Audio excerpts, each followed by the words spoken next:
everyone. So for this week, we will look into a lesson on speaking, and the lesson that we will cover is on how to start your presentation.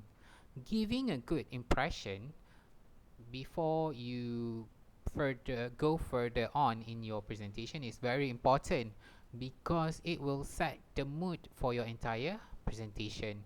If you manage to grab the attention of your audience early on, then your audience will be more likely to pay attention to the rest of your presentation, and in return you will be able to achieve the purpose of your presentation. uh, as opposed to if you fail to do so, then your audience will lose interest, and in return they will not get the full benefit from your presentation. So it is very important that you are able to give a good impression before you start your presentation. All right, so let's uh, go let's move on with the rest of our lesson. Right, so before we begin, there are things you have to consider when you want to draft your script or your presentation. Right, the first thing is the appropriateness. So you have to consider who are your audience. If your audience are young or are younger, or if they are older, if they are among your friends, or they are general public. Because if you know your audience, then you know um, how to make your presentation understandable to them. If they are younger, for example, you don't want to present something that is too difficult, isn't it? And if they are general public and you want to present a topic on from the scientific field, you have to simplify your presentation so that everyday people can understand what you want to present. Alright, the next thing that you have to consider is the purpose of your presentation. So there are several purposes that you can for a presentation, for your speech. It could be to persuade, to entertain, to spread awareness, or just simply to inform. So once you know what is the purpose of your presentation, your you can make the rest of your presentation better suited to your audience. And the next thing, the tools. Okay, so there are several tools that you can use in your presentation. So for example, you can start your presentation with humor or anecdotes. Anecdotes means story. Or you can also start your presentation with a startling statements, right? So for example, you want to give a presentation on climate change, so you can give like a shocking statement about what is happening to the world right now. For example, you can talk about what scientists are saying about how long can the world last if we don't take actions now. Or you can start with question.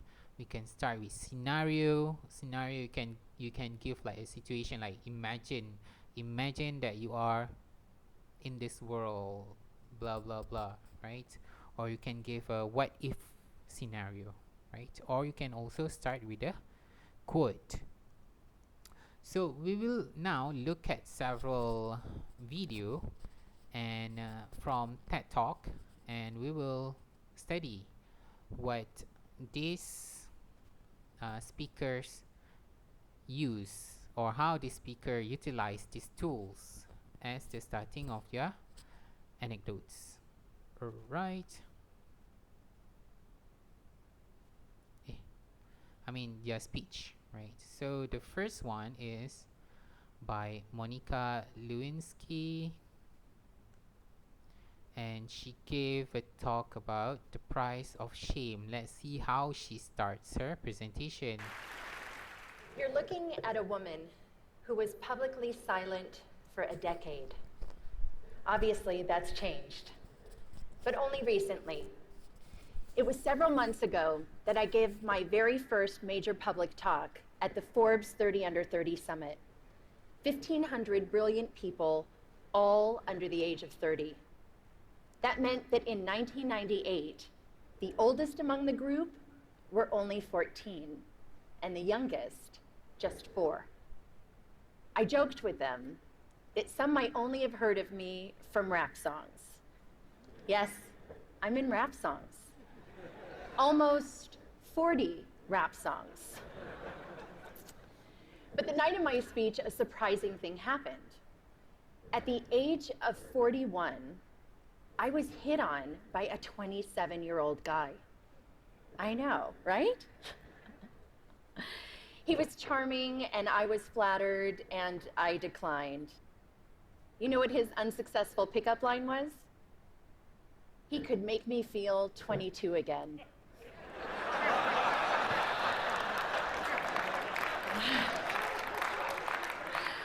I realized later that night, I'm probably the only person over 40 who does not want to be 22 again.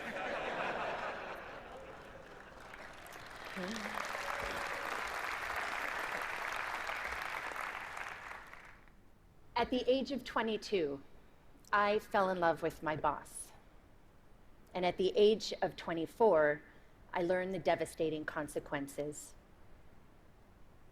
Can I see a show of hands of anyone here who didn't make a mistake or do something they regretted at 22? Yep, that's what I thought. Alright, so that is the opening or part of the opening of a speech by Monica Lewinsky. So, if you don't know her, she was very famous for having a scandal with then President of the United States, Bill Clinton, right? So, so you see, she started her speech with a bit of story and a bit about how she was um, seduced by a younger man, and also like she also gives a bit of humor, isn't it? And she also gave a background about how she fell in love with her boss, who was then the president of the United States. So the start of her presentation is not really the main thing, right? It's just the opening, and the rest of her presentation would then be related to how she was humiliated by the media at the time, and how everyone in the US, or not everyone lah, I mean people back then used to talk bad about her because of the scandal that she was involved in, and how the situation um, have become more common now, right? Okay, now let's look at the second TED Talk.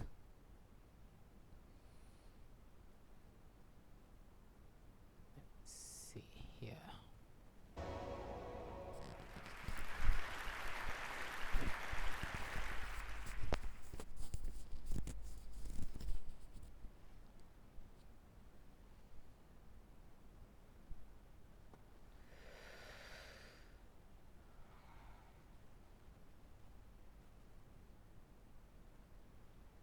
So I didn't always make my living from music. For about the 5 years after graduating from an upstanding liberal arts university, this was my day job.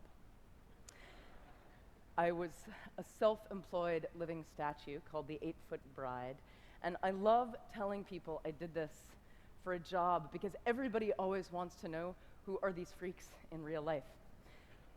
Hello. I painted myself white one day, stood on a box, put a hat or a can at my feet, and when someone came by and dropped in money, I handed them a flower and some intense eye contact. And if they didn't take the flower, I threw in a gesture of sadness and longing as they walked away.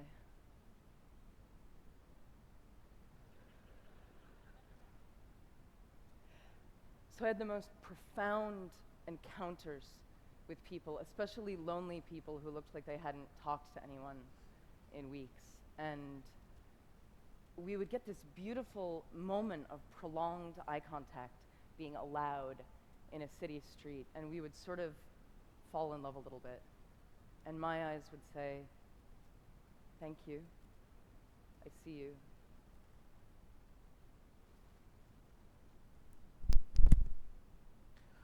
Alright, here you can see that Amanda Palmer also gave a personal recollection of her her story, right? Her personal experience as a street performer. But she goes further, like she didn't just tell a story, but she also acted out. So you can also do that in your presentation, right? It is definitely an attention, a, an attention grabber. Also, if you notice, her talk was titled "The Art of Asking," and her story is her personal experience. But what can you guess? What she really wants to talk about, or what is the content of her talk? Right, but you can't really guess, isn't it? Because it's quite vague and you can't really see it yet, because that is just the opening. But even so, we already become um, compelled to watch her the rest of her presentation. So her presentation is actually about how the economy should move from from just the traditional sense to more of a modern ones, where you should ask, right? So you should watch the rest of the presentation to know what I really talk about, because it's really quite difficult to understand, but it's really about economy and all that, right? So let's look at the last one.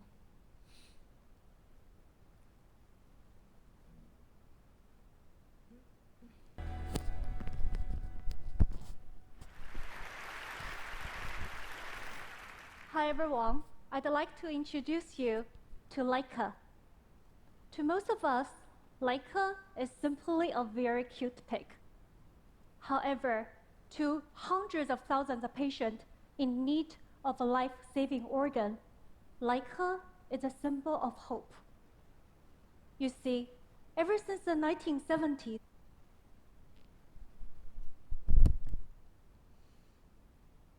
All right, and the last one, we see a talk by Luhan Yang, and she started her presentation by introducing us to this pig, introduce you right? to Called Leica. Laika. To most of Yeah. So she actually show us a picture of a pig, and how is it related to the rest of her presentation or her talk. So you can see that how to create a world where no one dies waiting for a transplant, and why she showed a pig, right? So for this one, you need to watch the video yourself, right? I've already prepared a worksheet on the last presentation, so you can see, you can watch the rest of the presentation, and you have to answer the worksheet that I give you onto your ecom. Oh, and about the last presentation just now, it's very eye-catching as well, attention grabbing, right? Because she gave us a picture, and a picture of a cute pig, right? So in the age of multimedia now, you can use various way to start your presentation, or yeah. All right, the next thing that we will look into, so this is just an additional skill that you can use, right? Is how to use pauses, right? Pauses here can be very effective when you give an oral presentation. They give audience time to adjust to your voice and to process information. So when should we use pauses? Right? So here, this this book outlines several